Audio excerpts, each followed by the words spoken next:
All right, this video is going to go over more composite functions and writing the equation from a graph. I think the best way to learn these is to just practice as many of them as you can until you kind of get the hang of it. So let's go ahead and get started. Whenever I approach one of these problems, the first thing I do is kind of write out the equation of the graph that I'm seeing. So like this one, this first graph here, they tell me it's a is equal to 2 and it's a quadratic and it's going down. So it's going to be like negative 2x squared. But then there's also a vertical shift up 3. So this is what I'm looking for. Now I have to use 2 or more equations to make this happen. So looking up at my equations, look at f and g. If f of x is actually really close to what I need, the only difference is I need that x to say x squared. Well, then plug g in and it'll say negative 2x squared plus 3 like you want it to. So the answer to this one, we plugged g of x into f of x like that. So whichever one is on the inside, g of x, is the one that's getting plugged in, substituted in. Okay, let's move on. This next one is another quadratic. They tell me a is 1, so it's going to be like 1x squared. There's not going to be a vertical stretch there or anything. The only thing is it did shift right 1. So this one, the equation is x minus 1 squared. So that's pretty close to this equation right there. I just needed it to say squared. Well, what if I took this equation and plugged it in right there? Then it would say parentheses x minus 1 squared, just like I need it to. So in this one, we're going to plug r of x into g of x, like that. This next one, the equation, it's an absolute value, and there's no horizontal shift or anything, but there is a vertical shift down 1. So this is my equation. Now, if you look at r and k, it's pretty close. Both of them are pretty close to what I need. I just needed this right here to say absolute value, and I would have had what I needed. So plug in k into r, and then it will say absolute value. So I plugged k of x into r of x, like that. All right, the next one's a little tricky because you can have a couple different answers. What I mean by this is this equation is a greatest integer function. And you could say it either has a vertical shift up 3, or the equation could be that you shifted left 3. Because you have a solid dot up 3, but you have a solid dot left 3 as well. So greatest integer function can have a couple different equations. To do this one, I would use w and r. Because this w of x is pretty close, x plus 4, but I need this right here to say 3. Well, if I plug r in right here, it would say x minus 1 plus 4, like this. And then the minus 1 plus 4 would cause it to be x plus 3, like one that matches my equation right here. So for this one, I would plug r of x into w of x, like that. All right, the next one is kind of tricky because it's irrational, but basically just look at it and realize the rational got flipped. It got shifted right 1, and it got shifted down 2. So this is going to be the equation that I'm looking for. If you look up here at t of x, that's pretty close. I just needed this right here to say x minus 1. So we're going to plug r into t for this one. So this is r of x got plugged into t of x, like that. All right, this next one is a square root function. But if you look at this point, it's up 2 over 1. So there's a vertical stretch happening on this square root function. So it's like 2 times root, there's my vertical stretch, that 2. And then it also got shifted up 3. So it looks like this. Now, if you look at n of x, it's pretty close. Actually, sorry, no, it's not. It's got a negative root x, but I have a bunch of other things that I need. Well, look, this is a 2 and a 3, right? Go find the one that might have like a 2 and a 3. That'd be f of x.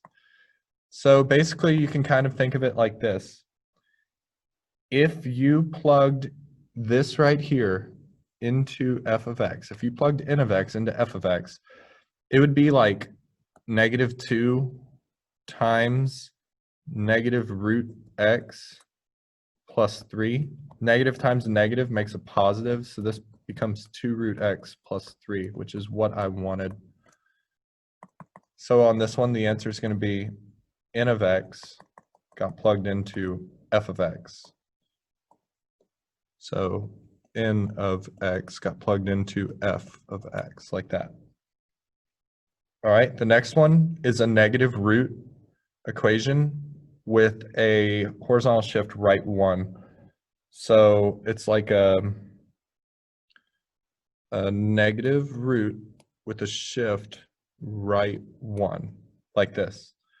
Okay, now looking at what equations I have, look, I've got x minus 1 that matches, and I've got negative root x.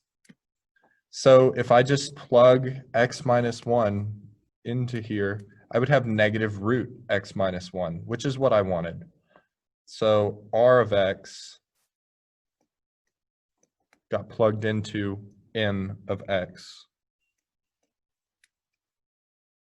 All right, the next one's a cubic, and it's flipped. It's got a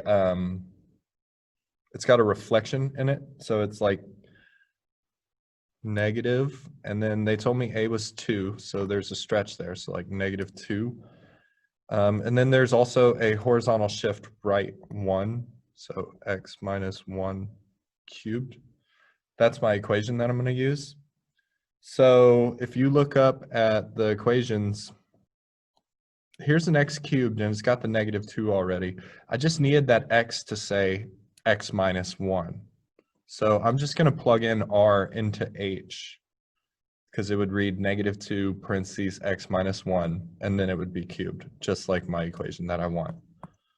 So r got plugged into h. R of x got plugged into h of x, like that. All right, the next one's just negative x. It's just a linear function. The y-intercept is 0. So this one's kind of weird. On this one, it would probably take you a little while to figure it out, but if you have a root and a square, those kind of cancel each other out.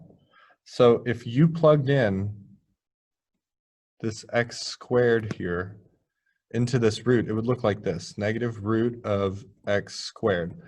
These symbols cancel each other out, and it would just leave the x, so that would turn into negative x.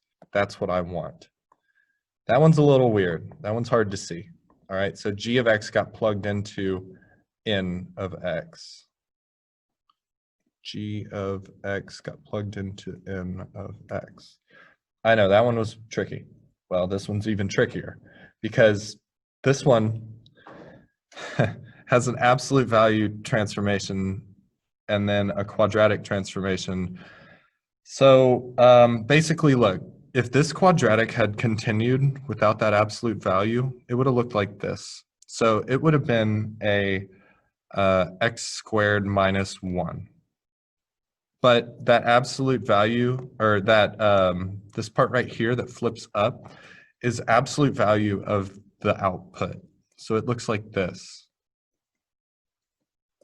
So first you got to get this x squared minus 1 to work, and then you could plug it into the absolute value bars. But let's get that x squared minus 1. I'm going to use r and g, and I'm just going to plug in g right here, and that would read x squared minus 1. So g of x got plugged into r of x, And so now it's like it read x squared minus 1.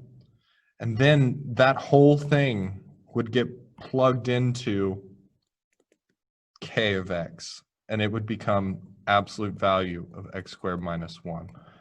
This one's a little more challenging than the rest. So the whole thing, r of g of x, got plugged into k of x, like that. Let me actually get rid of all this before I write that answer down. All right, so k of x on the outside, like that. Okay, this next one's a cubic function. They tell you a is 4, so it's like 4x cubed, and you had a vertical shift up 3, so plus 3. All right, if you look at your equations, this one's also a little tricky. You're going to use h and f, and you're going to plug h into f because you have to get to positive 4x cubed. Well, if you plug this in, it's going to look like this. It's going to look like negative 2x cubed, the h of x that got plugged in, then plus 3. Negative 2 times negative 2 is going to make the 4x cubed that you need to get this equation. So on this one, h of x got plugged into f of x. So h of x plugged into f of x, like that. Okay, and then this last one is a rational function with a reflection. So negative 1 over x, and then it just has a vertical shift down 3, like this. So I'm going to find, first of all, look at this. It's pretty close. I just needed this to say minus 3. So if I plugged in t into r right here, it would read negative 1 over x minus 2 minus 1, which would be negative 1 over x minus 3, which is what I wanted. So t of x is going to get plugged into r of x. So t of x got plugged into r of x. If you're wondering why I make every single t a capital, it's because if you do it lowercase, it looks like a plus sign. And I've missed questions because of that before, so I made a change, and it's always capital to me now in math. But I hope this video kind of explained it a little bit better. Practice these a ton, and you'll get better the more you do. Hope this video helped.